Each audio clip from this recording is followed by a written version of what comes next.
Hendo for sale, more injury woes, and a contract extension incoming.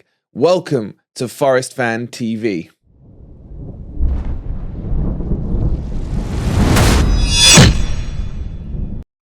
Good morning, good evening, or good night, wherever in the world you are, whatever time of day you're watching this. Hope you're having a fantastic day, and welcome to your latest Nottingham Forest news. And there's plenty to talk about as we are, 24 hours or so away from the huge game against West Ham tomorrow. Guys, if you haven't already, you know the drill. Don't forget, hit that like button. Stoney, I'm looking your way. Subscribe to the channel if you are new. And if you want to become a member, get all the member perks, which will include all the goals as they go in tomorrow against West Ham. Then hit that join button. It's only 99p. And if you haven't watched it yet, go back and watch the showdown we had with Lawless from West Ham Fan TV, where I absolutely gave him a slapping when he had the audacity to think that West Ham were a bigger club than Nottingham Forest. I'll put the link at the end of this video, so make sure you click on that if you haven't seen it already. All right, let's get into the news. There's plenty to talk about. Let's start with Dean Henderson, and it has pretty much been confirmed that Manchester United, Varchester United, Brokeback United are going to have to sell him because they can't afford to keep him on, even with all the talk of the Arab money coming in, or this Sir Jim will fix it, whatever his name is. Manchester United are in the poo-poo with their transfers because they spent nearly 100 mil on some crapper called Anthony, who has one leg. All that transfers they did with him, Casemiro, Weghorst, all of those ones are now adding up, and Manchester United are going to have to, even them, the cheats they are going to have to balance their books and get rid. So Dean Henderson is going to be one of those ones sacrificed. But will he end up at Nottingham Forest? This keeper saga is getting extremely interesting. With Navas coming in, all of us have been impressed by him, I think, bar maybe a handful of people, one certain commentator maybe. But outside of that, everyone's been quite happy. And I think it's a good headache we've got currently on our hands. Hendo or Navas? I ask you guys in the comments below. Just give me a one-word answer. Navas or Henderson, if they're both fit. Who's your number one choice? For me, I don't actually care. I think they're both fantastic. I'm going to do an ant here and an ez and sit on the fence. But I'm quite happy with either of them. But if we're starting to look at the long-termism, i.e. next season, then for me, Henderson has to be the answer because he's a lot younger, he's a lot more passionate for Forest, you know, and all that stuff. Nothing against Navas. So, will Forest be interested in Hendo? 100%. We told you, I think a couple of months ago, actually, that Hendo was the number one target of signing for Nottingham Forest in this coming summer window. And I don't think the inclusion of Navas is going to change much of that. Remember, Navas is on ridiculous wages, somewhere in and around between like 200 and 300k from PSG. So Hendo would be the cheaper option. The question is though, how much is he worth? There was a lot of talk at the start of the last summer window that he was worth 20 million, and Forest nearly got in a loan with a fee to buy at the end of it, but that never happened. Will Manchester United try and rip Forest off on him? Probably, but I don't think they'll be able to get away with it because we know they want to sell him. We know Hendo hates Varchester United, and rightly so. It endears me to him to, you know, see the way he speaks about them. So I don't think we'll get ripped off. And because he wants to come, that's a big plus for us. Now, will Forest be his only offer? Absolutely not. He's top-notch quality keeper. He's got a great future ahead of him. The big sticking point is obviously what league will Forest be playing in next season. Now, all things are pointing to a good season and us finishing in the Premier League. Not the fourth that I dreamt of, but I'll take it. If that happens, I think Hendo will be one of the quickest, earliest signings we do in the summer. And I think it would be a great signing. But how do you guys feel about it? Now, where does that leave Navas? Navas will be going back to PSG at the end of the window. Well, technically not, because his contract will run out anyway. So potentially Navas could be a free agent. I believe he's only got 6 months left on his contract. So we could convince him to come as well. So there still could be a few bumps and hiccups on the road on this. But is Navas the long-term answer when he's already 36?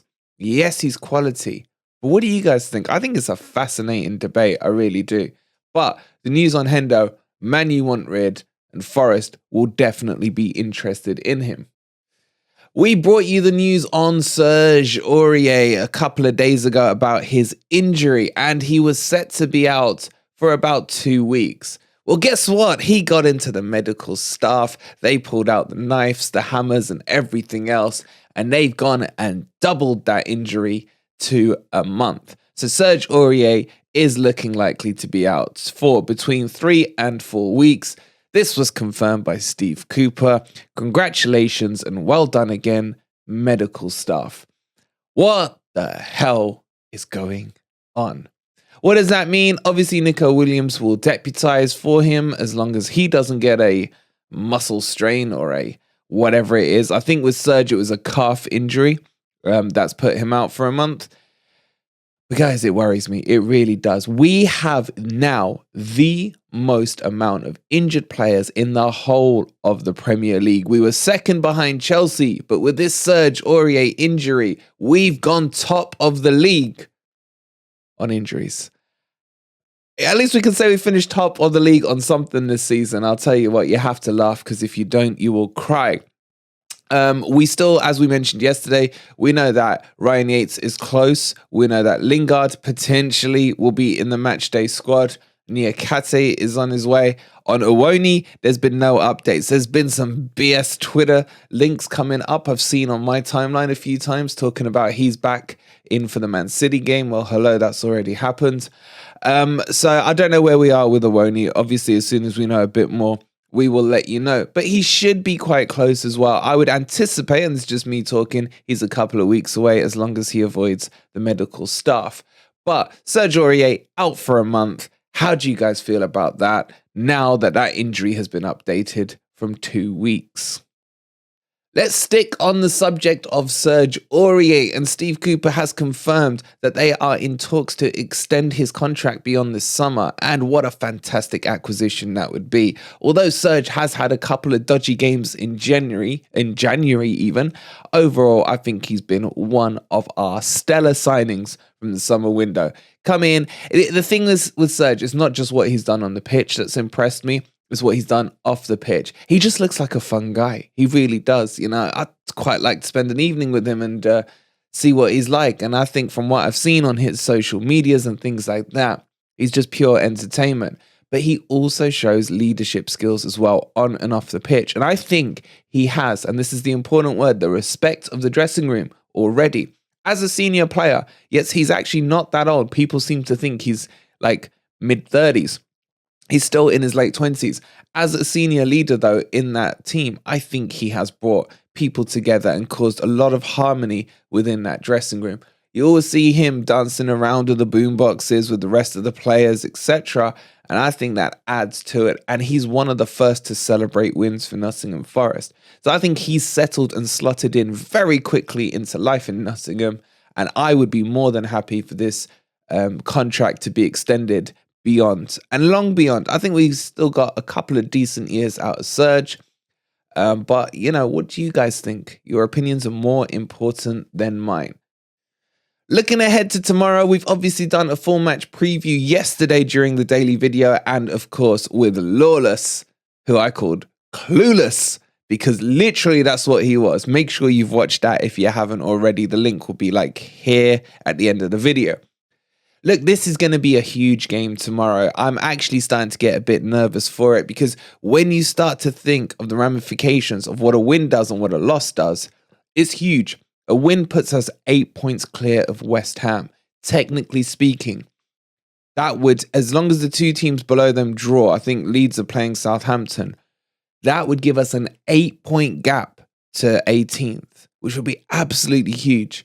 And then if we can go and beat Everton at home, that just, for me, that's it. The R word can no longer be spoken about this season. And it's, you know, job one, tick, done, relegation well avoided. Let's now move up and try and get fourth place, you know, that kind of thing. But we have to think about the flip side.